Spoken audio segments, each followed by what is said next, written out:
Eh bien, bonjour à toutes et à tous. Me voici de retour, cette fois-ci en Nouvelle-Zélande, sur l'aérodrome de Wellington, pour vous présenter le DHC-4. Alors, c'est un avion livré, pas tout à fait gratuit, mais vraiment pas très cher, avec le nouvel update de Microsoft Flight Simulator. Avion bimoteur, avion militaire essentiellement, avec quelques applications civiles, mais c'était voilà, un avion spécialement conçu pour l'armée de l'air. Avion qu'on appelle STOL, air à décollage et atterrissage court. Avion multifonction qui servait aussi bien au transport de troupes, ravitaillement, largage de parachutistes. Voilà.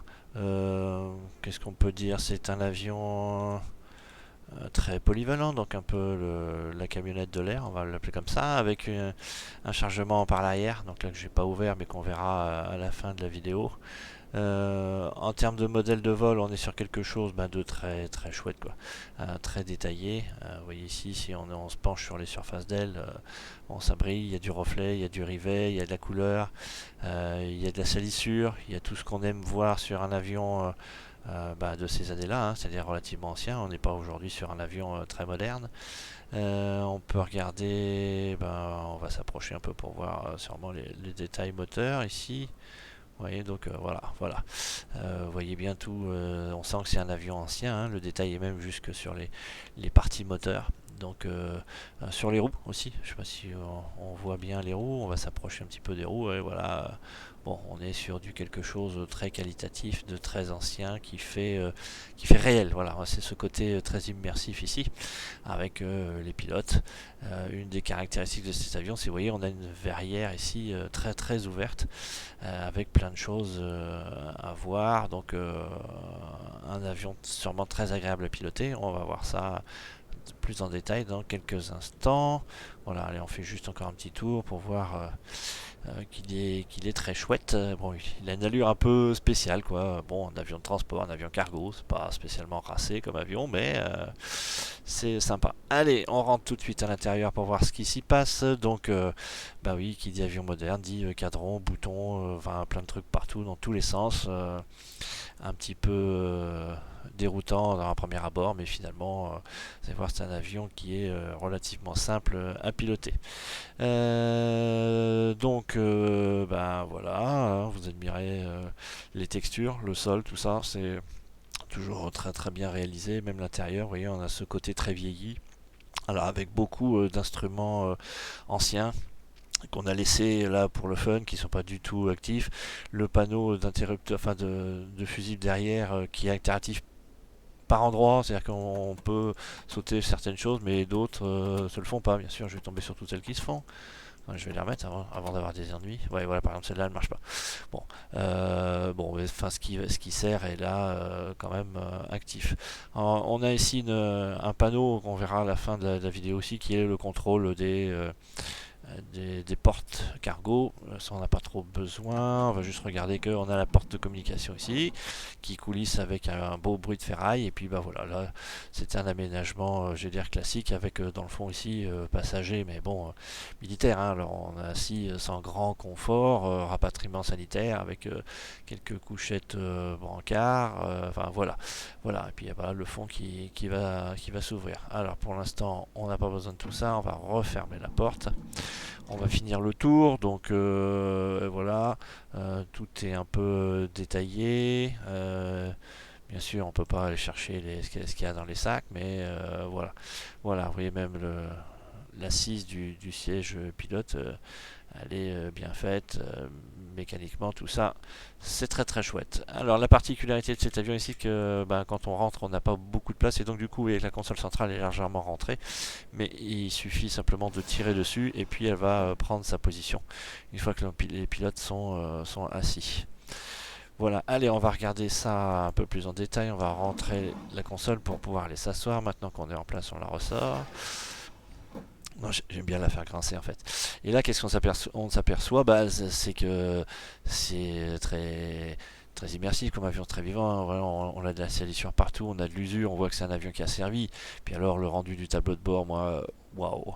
J'ai cet effet waouh, c'est-à-dire que ils n'ont pas lésiné là-dessus sur le côté artistique. Enfin, ils ont vraiment voilà quoi.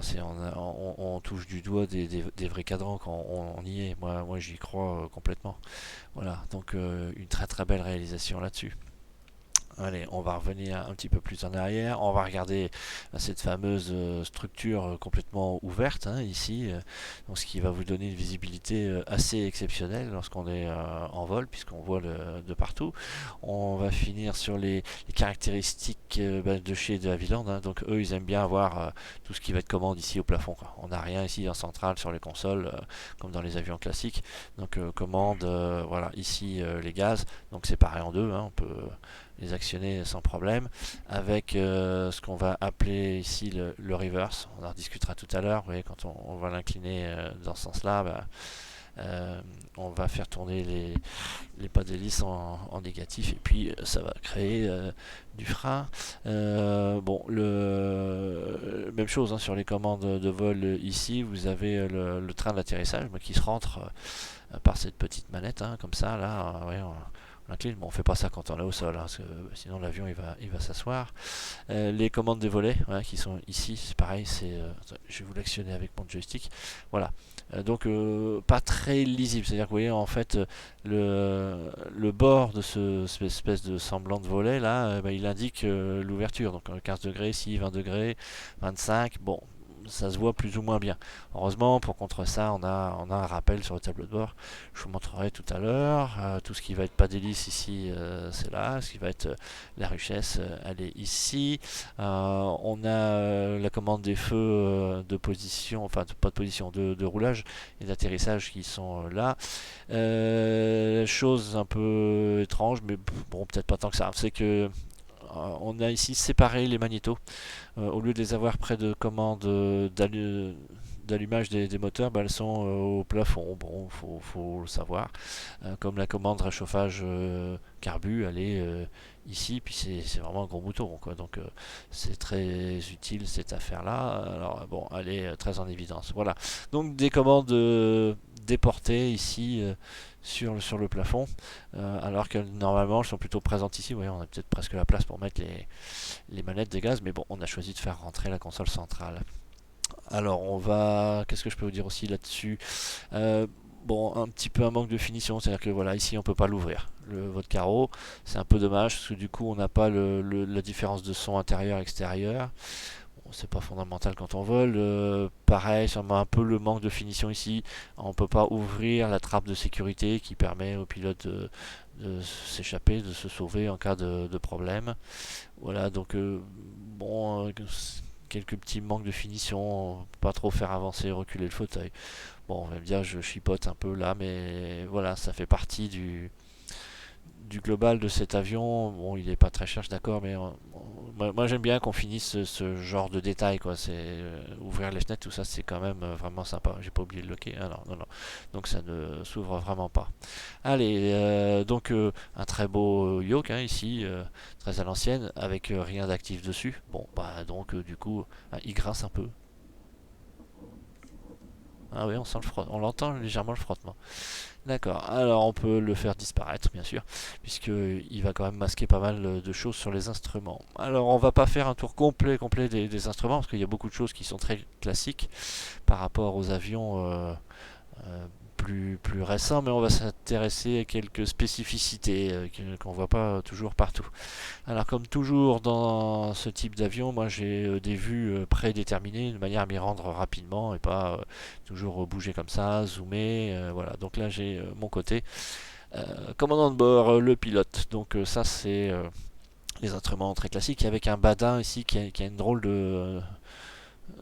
de forme pour indiquer les choses, c'est-à-dire qu'en fait on est à 0, 100, 200, 300 et 400 nœuds, et puis les graduations intermédiaires, bah vous voyez, sont pas écrites, c'est un peu étrange, mais on a une espèce de molette ici qui au fur et à mesure d'augmentation de vitesse va bouger. Donc vous allez voir passer 10, 20, 30, 40, 50, 100, et puis on va recommencer 10, 20, 30, 40, 100, donc elles sont inscrites comme ça, avec la vitesse max, et puis vous avez ici cet indicateur de position de volet, qui est croyez-moi, quand vous allez l'utiliser, beaucoup plus lisible ici que quand on doit regarder là-haut. On peut toujours faire une petite erreur de parallaxe et puis on n'est pas sur la bonne position des volets. Alors ils sont, vous voyez, partis presque d'un même instrument. C'est parce qu'on va le retrouver un peu regroupé ici sur cet appareillage un peu bizarre avec un slow, un lent et un rapide qui est en fait une conjugaison de ces deux indications. C'est-à-dire qu'en fonction du degré de volet que vous avez, ben, il va vous dire si votre vitesse elle est trop rapide, trop lente ou bonne. Et ça se voit ici dans cet instrument. C'est relativement pratique, c'est pas mal fait. Quelque chose qui est déporté qui devrait peut-être pas l'être, que moi j'aurais laissé en haut, mais c'est la mise en route de l'autofiseur. Ça y est, je perds ma mémoire. Euh, c'est la mise en drapeau. Voilà. Waouh, waouh, waouh. La mise en drapeau, donc, bon, elle est là, voilà. C'est la mise en route automatique. En fait, vous en verrez qu'on s'en sert pas beaucoup, là, mais juste dans la phase de décollage. Bon, une vieille pendule à l'ancienne. Hein. J'aime bien aussi, elle est très, très rigolote. On peut en plus la régler. Hein, ouais, hop, hop, hop, hop, hop. On fait bouger l'heure, c'est pas mal.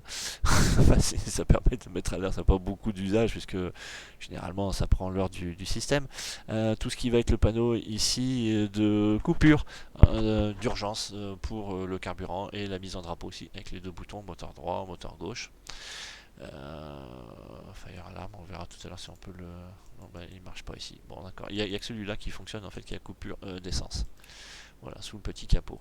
Alors, bon, je me suis un petit peu éloigné, on va revenir ici. Donc, cet instrument avec une indication un peu particulière, sinon radio-altimètre, accéléromètre, pour savoir si vous prenez du jet positif ou négatif. Tout ce qui va être navigation, régulation d'oxygène ici à l'intérieur, qui n'est pas fonctionnel sauf cette petite manette ici, voilà, qui met l'oxygène sur on. Bon, franchement, vous le sentirez pas. Hein. Vous êtes chez vous, vous n'êtes pas dans l'avion, vous n'avez pas de masque, donc c'est pas très grave, mais ça marche. Allez, l'indication fonctionne, par contre le reste, ça marche pas.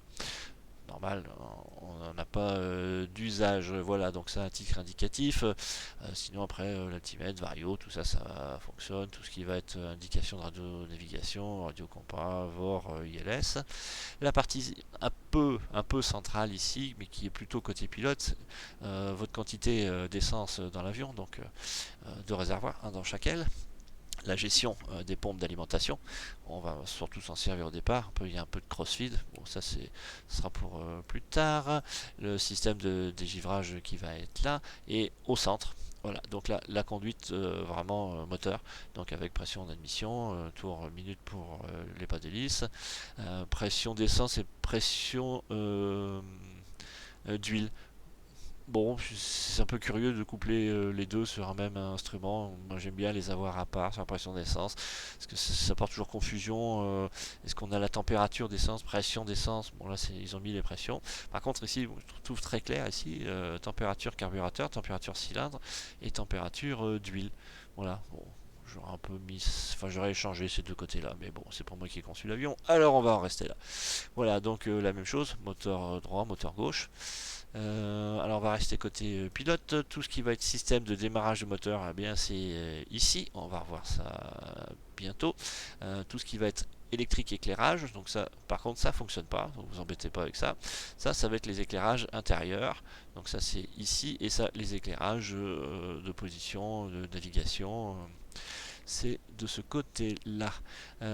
Ici, vous avez les pressions hydrauliques. Donc ça, c'est bien de savoir que vous avez la pression dans vos circuits. Le frein de parking, c'est là. Et ça, c'est pour mettre un peu de chauffage dans la cabine. Mais vous n'en ressentirez pas les effets.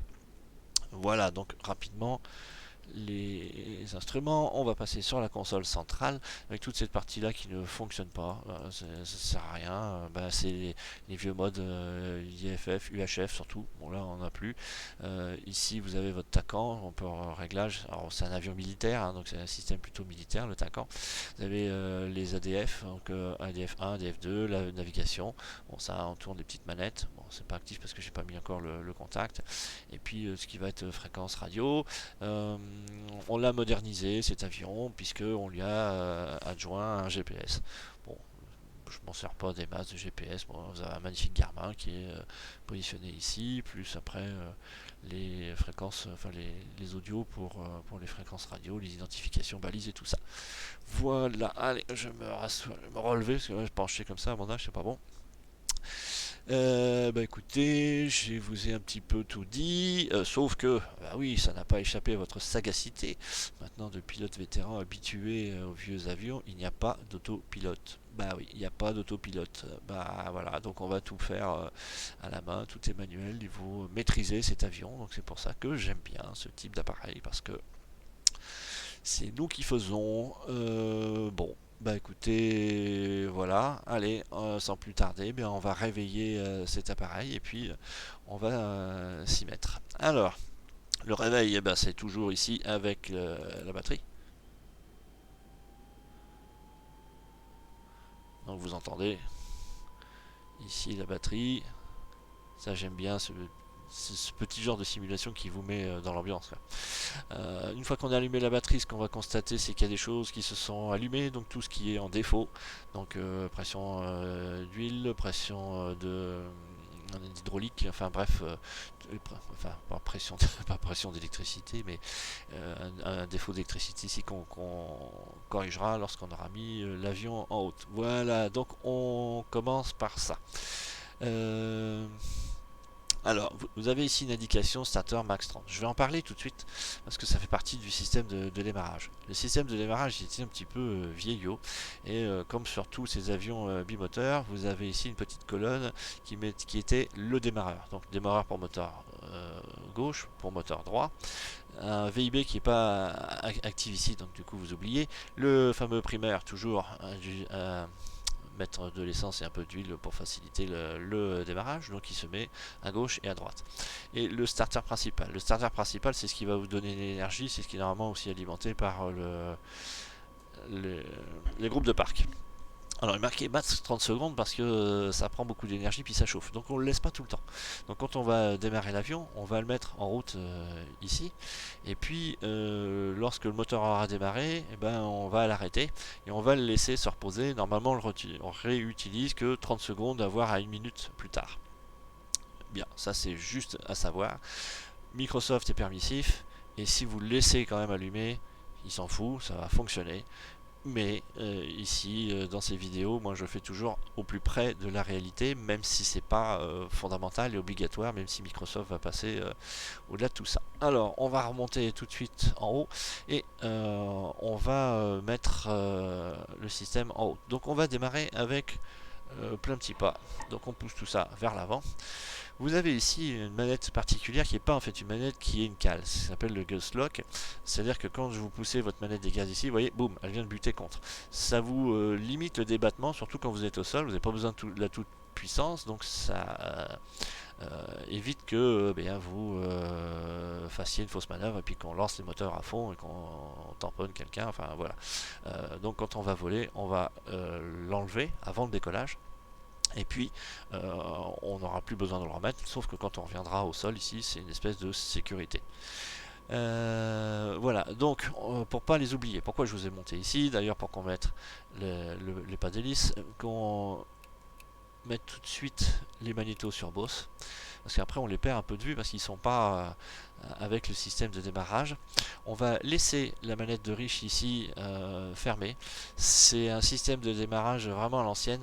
J'en ai un peu parlé sur ma vidéo sur le DC3, qu'on pouvait démarrer le DC3 aussi, pas forcément en étant plein riche, mais qu'on démarrait sans la richesse et qu'au moment où le moteur est lancé, il accroche, là on balance la richesse. On va voir ça.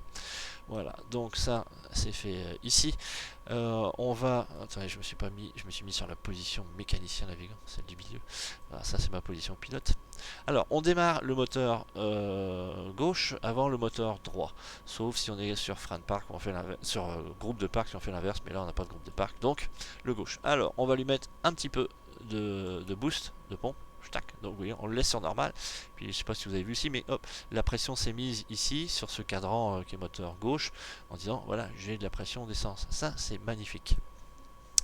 Donc alors on va prendre un peu plus son temps qu'on le ferait normalement. Du coup, vous mettez votre master starter.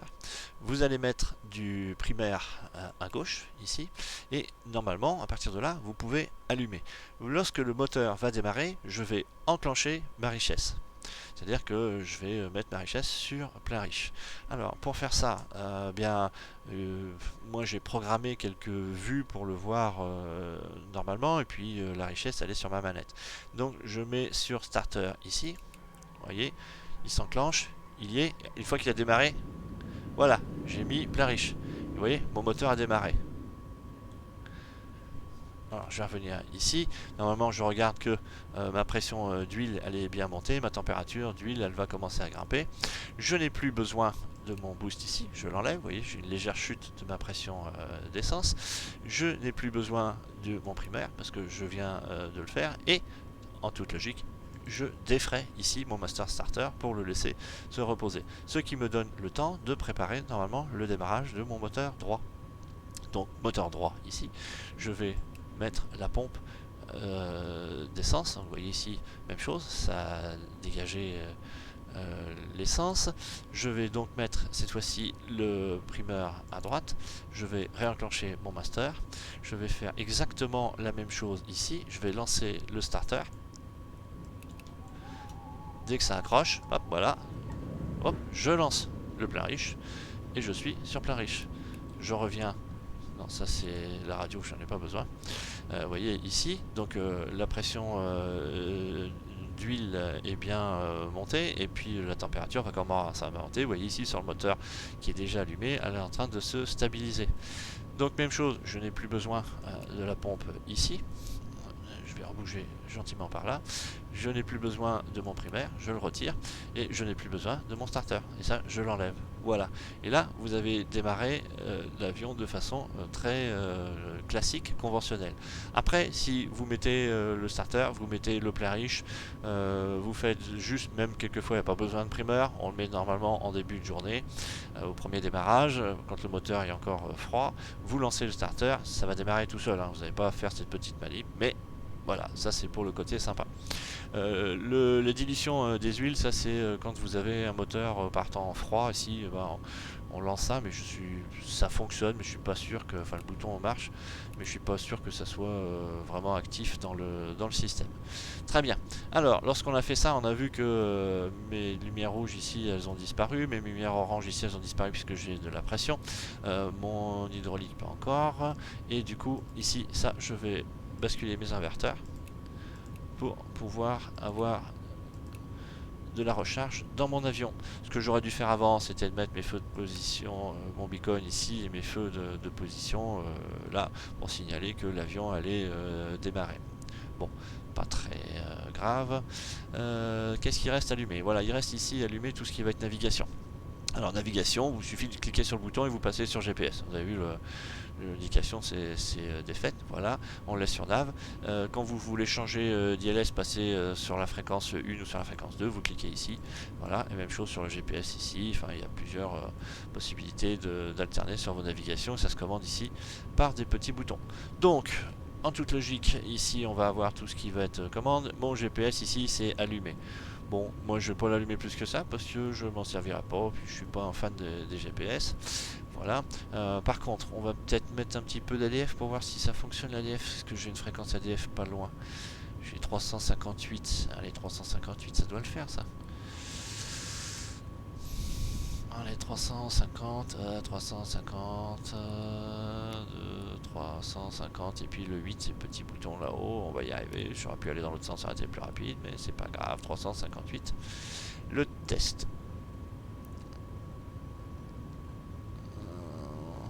Pas de test. Bon, alors on va le mettre sur position ADF. En position antenne, position off, on va laisser sur ADF. On voit pas très bien si on est sur ADF, hein. On va partir du bas, antenne, ADF, voilà. ADF, le volume, voilà, il est à fond, c'est bien, on va le laisser à fond. Voilà, donc j'ai juste réglé un ADF, on va voir si on capte quelque chose avec notre ADF. Je vais revenir sur ma position pilote, et mon ADF, là je suis à 358 comme ça ici, devrait être devant moi. Ouais, on verra en vol. Bien, allez, on va faire un petit tour dehors pour voir ce magnifique appareil avec ses moteurs en train de tourner. Donc là, c'est en train de chauffer gentiment, hein. Bon, bien sûr, c'est toujours des avions sur lesquels il faut laisser chauffer la mécanique. Alors, ça tourne pas très très fort. On va revenir à l'intérieur. Je vais remonter là-haut. Donc j'avais mis très peu de gaz, voire pas du tout. On n'est pas obligé. Ça, c'est vous mettez à la limite si vous voulez allumer, qu'il fait froid, vous voulez augmenter l'arrivée d'essence, vous pouvez le mettre ici contre le gas lock à fond. Alors, attendez, il monte. Bon, ça sert à rien. Donc on va le laisser descendre. On va revenir sur la commande moteur. Et le savoir ici qu'il faut laisser tourner environ 1000 pieds minute, 800, 1000 pieds minute. Voilà, ça marche bien. De toute façon, vous regardez que vos températures d'huile, elles sont bonnes. On est passé dans le vert. La pression d'huile, ça va. La pression d'essence, ben, juste ce qu'il faut, elle augmentera quand je tirerai sur les moteurs. Alors, noyé dans les éléments moteurs, puisqu'on était sur les réglages de navigation, ben, vous avez ici, il fonctionne, des indications DME. Donc il y a un rappel ici, lorsque vous avez un VOR DME, bah, vos indications de distance et de temps, elles sont ici sur le DME. Voilà, donc ne le cherchez pas, il est là, planqué là. Voilà, ils ont adjoint quand même quelques éléments modernes, mais qu'ils ont intégré, voire un petit peu noyé ici, sur les commandes moteurs. On peut procéder à quelques tests moteurs avant le roulage. C'est pas obligatoire encore une fois, mais moi je le fais parce que bah, ça existe et puis ça fait partie des procédures. Donc ça va être toujours les réglages ici magnéto, hein, c'est-à-dire qu'on fait monter les régimes moteurs, on baisse un cran de magnéto, on met sur droit, sur gauche, selon, et puis on constate une diminution des tours minutes. Et puis on réenclenche, voilà. Donc ça, rien de nouveau, très classique. On va pas le faire parce que sinon ça fait faire des allers-retours.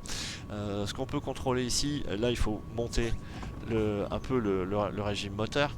Donc je sais pas si ça va être suffisant si je le mets sur le gas lock. Ouais, c'est un peu léger. Je vais peut-être bouger le gas lock. Du coup je vais le réduire parce que j'arrive pas à l'attraper autrement. Hop. Voilà. Et donc là j'ai bien vérifié que vous avez bien votre frein de parc. On va monter ici 1600, 1800, 1900 tours. Donc 1900 tours ici, minutes en tour hélice. Et puis on va vérifier que si j'enclenche la mise en drapeau, voilà, je rappuie dessus, j'avais bien une perte de tours minutes.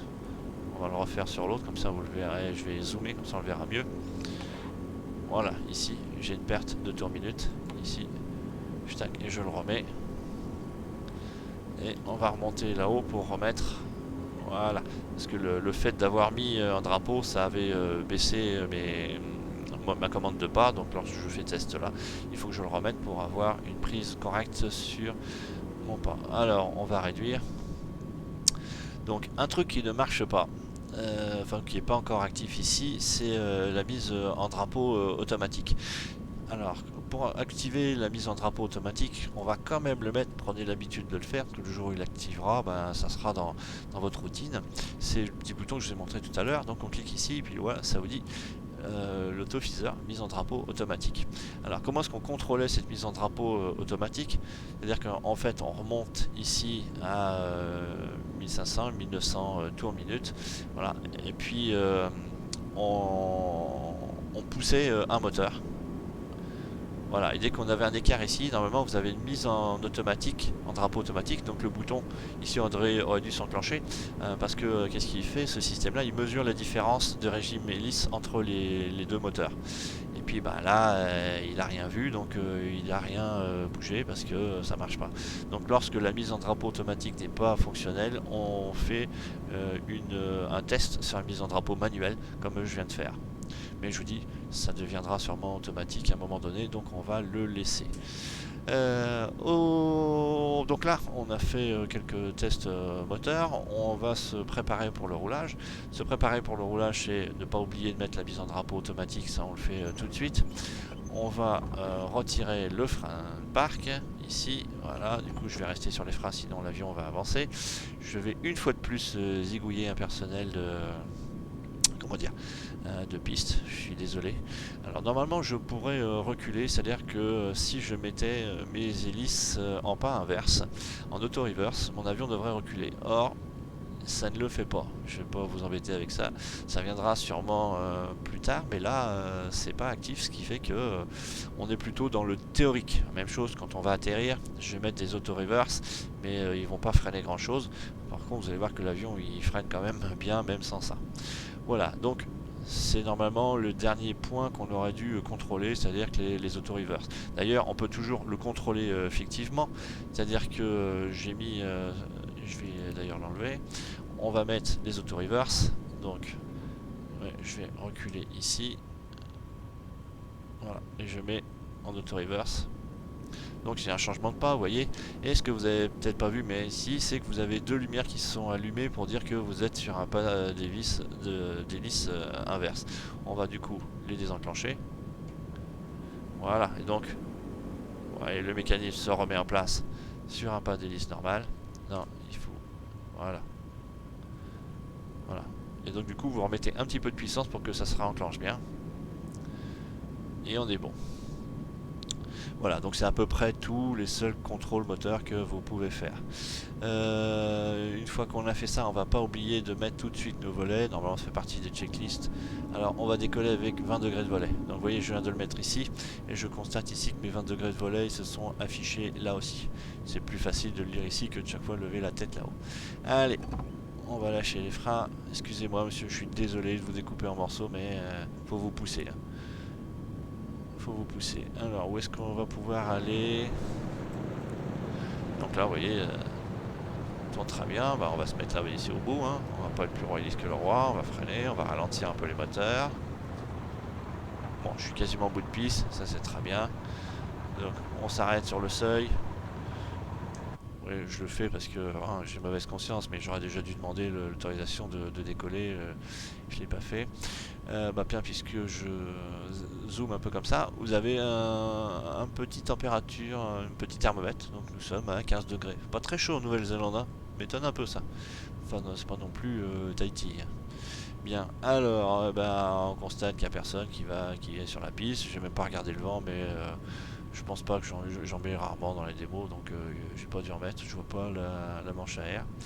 Bon, pas grave. Allez, hop, on va repousser sur le manche. On va retourner et puis on va décoller.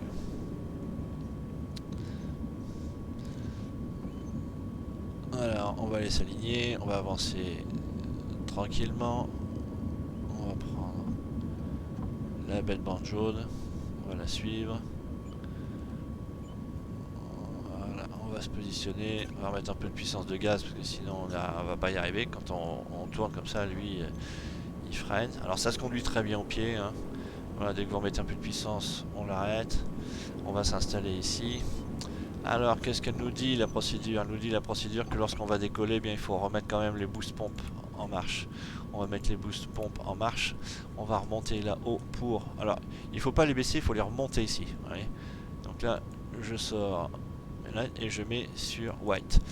C'est un avion militaire, c'est-à-dire qu'en fait, ils avaient des éclairages un peu particuliers. Et là, si vous mettez ça, on va rien voir. Alors que si je fais ça, vous voyez, je vois ici mon éclairage qui est allumé. Et il est ici aussi allumé sur l'avant. Si j'étais en infrarouge, je ne verrais rien là. Voilà. Bon, c'est juste ça. Alors donc, j'ai mis mon boost de pompe, j'ai allumé mes phares, j'ai demandé l'autorisation, je mets les pieds sur les freins et je vais monter ici à 30 de pression d'admission, je vais laisser stabiliser et puis je vais pousser et ça va s'accélérer. Et du coup, vous pourrez voir que le système un peu particulier, vous voyez ici c'est un peu enclenché, je suis à 0 et quand ça va rouler on va monter 10, 20, 30, 40, on va passer par là et on va décoller à 90 je pense. Je devrais même pas penser parce que c'est marqué quelque part là, flaps limit, on a les flaps limit. Si je m'approche pas je verrai pas. T'as plus de tes yeux de 20 ans mon garçon, faut regarder un petit peu. Ouais, 80 ça va me le faire. Allez, 80. Voilà, allez, donc on pousse. Donc je vois ici en bas à droite que je vais monter à 30%. Voilà, tout est stable. Je lâche ici. J'ai presque pas besoin de mettre de pied, hein. Il reste bien centré. Et une fois qu'il commence à rouler, je vais pousser à fond. Et vous voyez ici mon indication de vitesse qui est en train de défiler. 50, 60, 70, 80. Allez, il demande déjà rien qu'à monter. J'ai à peine tiré dessus et il est déjà décollé. Voilà, tranquillement. Dès qu'on est monté ici, on va rentrer le train d'atterrissage en premier. Et puis on va... Alors on le fait pas monter comme un fou, hein, vous voyez, c'est pas une vitesse de montée dingue. Et on va rentrer déjà un cran de volet. Je vais plus avoir... Alors ouais, le cran de volet il a un gros effet, hein, vous voyez, sur mon avion il a piqué du nez. On va éteindre les boosts de pompe, là, parce que j'en ai plus besoin. Et je vais éteindre mes feux de décollage. Plus besoin non plus. Voilà, donc mon avion prend bien de la vitesse, j'ai plus besoin de mon dernier cran de volet, je vais le retirer. Par contre je le maîtrise parce que l'effet se fait relativement sentir. Voilà, donc vous voyez, décollage pas compliqué du tout. Avion très stable, mais fabriqué pour ça. Hein. Il est où mon pépère? Allez, on va passer en virage. Donc là on tourne doucettement en virage. Pas de problème. Et là du coup on apprécie la vue, hein, donc on tire un petit peu sur le manche parce qu'il a tendance vraiment à descendre. Mais vous voyez, regardez, on a une vue très très large, hein, on voit très très bien. Imaginez que tout ça, ça soit couvert, je n'aurais que cette vue ici. Ici je peux facilement me diriger et me repérer. Voilà. Donc une fois qu'on est à ça, on va revenir, on va réduire les gaz. Donc on tire légèrement sur la manette, vous voyez ici, elle va redescendre et on va être ici à 35 de pression d'admission. Là ici 30-35, vous voyez, sur le bas de la pression d'admission, c'est très bien pour faire un tour de piste. Je vais dégauchir et je vais mettre mon pas d'hélice ici, vous voyez. Je vais le ramener dans le vert. 2300. Voilà, c'est ici. Donc ça, c'est pas mal.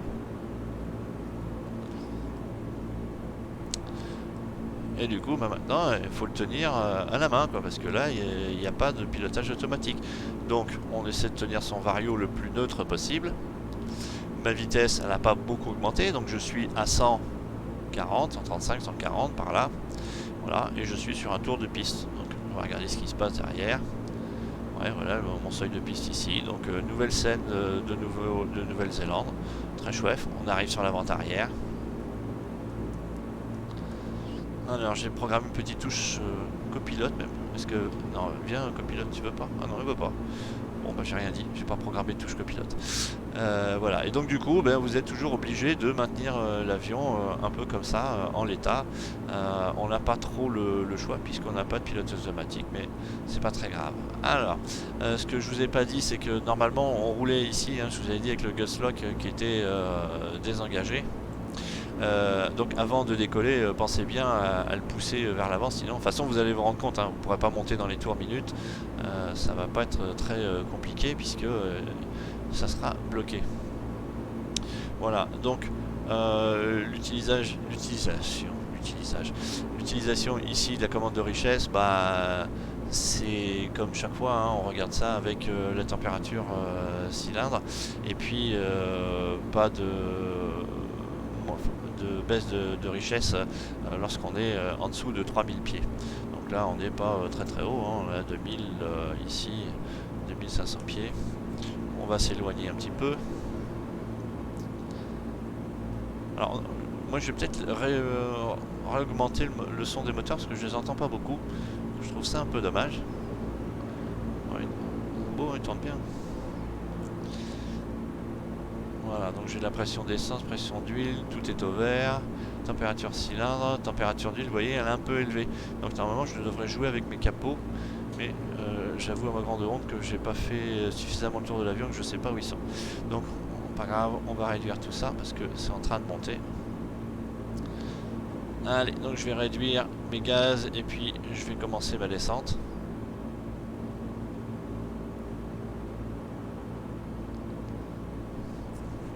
Pour rejoindre la piste.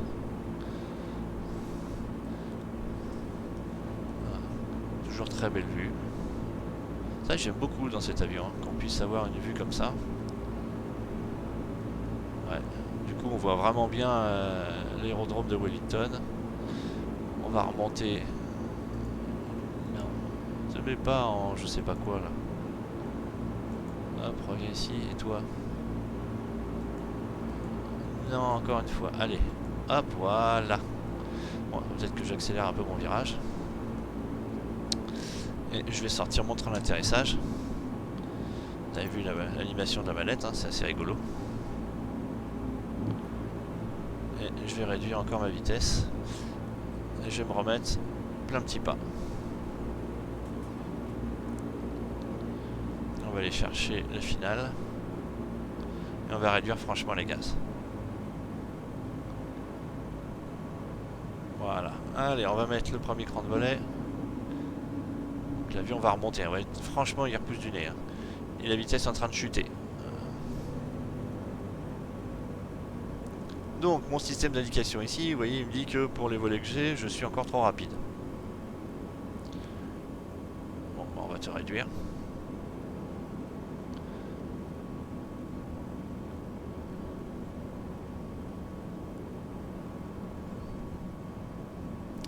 Alors, ça descend tranquillement. Oui, mes feux sont bien allumés.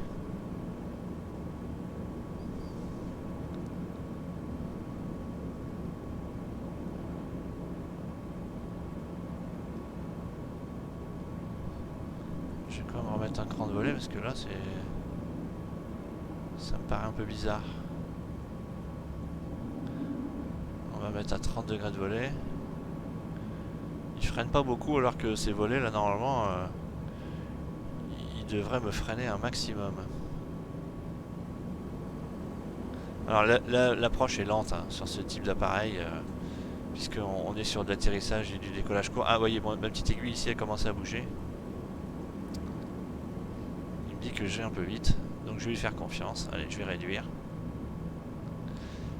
Ouais, ici ma petite aiguille elle dit que tu commences à avoir une vitesse optimale par rapport au volet que tu as mis. On va y en mettre 40. Non, je suis à 30. Voilà, 30 degrés de volet, il me dit que je suis pas mal en termes de vitesse. Par contre, il faut que je m'aligne, parce que là, je suis pas très bon en termes d'alignement. Alors, il bouge doucement, par contre, à la faible vitesse, il faut y aller attentivement. Ouais, donc, l'aiguille centrale dit que ma vitesse est pas mal. Allez, on va pas atterrir comme un fou. Alors, il est assez haut sur pattes, donc voilà. Oh là là là là, c'est un coup à prendre lui. Hein. Voilà, donc vous voyez, j'atterris quasiment au ralenti, quoi. C'est fou. Hein. Là, il me dit par contre, je suis un peu lent sur la vitesse, sur mes crans de volet. Je vais me reprendre quand même l'axe. Et je vais réduire. Voilà, vous voyez, j'ai posé. Normalement, je vais mettre les reverse. J'ai dit la reverse. Voilà, vous voyez, il a enclenché les reverse, il y a un changement de son. Bon, ça freine un peu tout seul, mais enfin, je suis pas trop convaincu. Du coup, je vais enlever ces fameux reverse. Voilà, là ils sont repassés en position normale. Et vous voyez, je me suis posé en pas grand chose. Hein. Vous voyez, le but de la piste il est là, j'ai un petit peu traîné et j'arrivais pas très vite, donc du coup, j'ai pas besoin de freiner. Là, j'ai pas encore touché les freins. Et ça se met pas mal.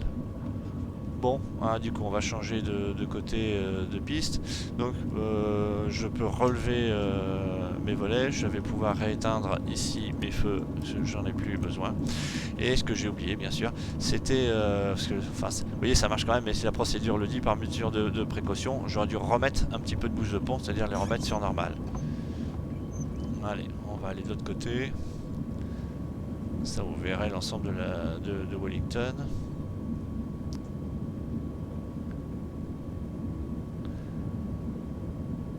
Voilà, donc par mesure de sécurité, que ça soit au décollage ou à l'atterrissage, vous en mettez un petit peu de boost de pompe. Après, il ne faut pas oublier de l'enlever, mais vous voyez sur les indications. J'ai un parking quelque part, moi? Parce que là, je suis gentil, mais...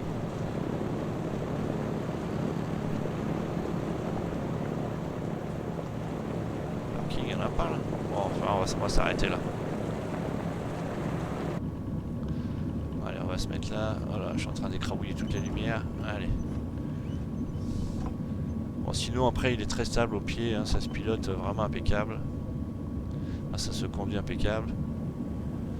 Bon, je trouve que ça manque un peu de présence de moteur comme ça.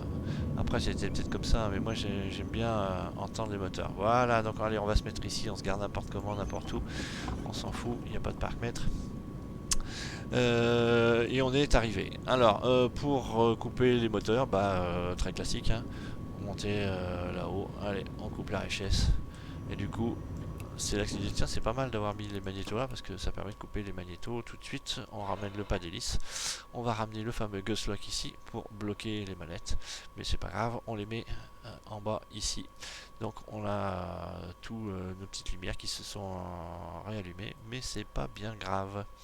Je vais par mesure de sécurité quand même garder l'électricité et on va retourner là sur l'arrière. On va rouvrir la porte ici et on va rouvrir ici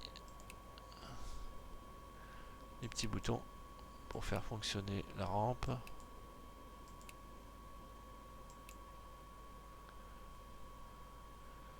Et ça marche pas. Pourquoi ça marche pas? Ah, comment ça se fait que tu... Ah bah oui, si je mets pas cargo d'or, ça va pas. Voilà, donc vous avez le bruit, l'animation. Ouais, bah là je suis en dehors de l'avion, hein. Je vois rien. Voilà. Alors je pense qu'il est même possible de régler l'inclinaison ici, de le mettre à plat pour que les parachutistes puissent sauter. Petit bug de son parce que là c'est terminé, je devrais plus avoir ce bruit horrible. Ouais, du coup je l'ai coupé, on peut le fermer. Bah voilà, donc c'est pas indispensable au vol, hein, mais c'est juste pour vous montrer que ça rajoute, comme d'habitude, à l'ambiance, à l'aspect général de tout ça. Donc voilà, je vous ai montré rapidement comment on pouvait mettre en action ce gros avion. Bon, on peut le faire sans se prendre la tête ou on peut être un petit peu plus rigoureux même si tous les systèmes ne fonctionnent pas encore de façon optimale, mais c'est déjà une très belle réalisation pour moi dans l'esprit du DC3 qui nous a déjà été livré. Euh, et pilotable parce que pas de système automatique, un petit peu de GPS, mais bon, qui dénature pas, je dirais, cet avion, et toujours dans cette ambiance très belle réalisation. L'accent a été fortement mis sur la modélisation et sur l'aspect graphique, donc il y a une ambiance formidable dans le cockpit. Je veux dire, moi, à voir tous ces instruments là, c'est quand même très très chouette, hein. Quand vous passez dessus, vous voyez ça fait très très vrai. Ça fait très très vrai. Voilà, j'aime beaucoup. Allez, on va couper la batterie. Pouf, et voilà, terminé. Oui, j'ai fini, monsieur. Donc pour sortir, on va repousser la console et puis on pourra se dégager. Voilà, c'est tout pour moi aujourd'hui. J'espère que ça vous a servi et à une prochaine vidéo.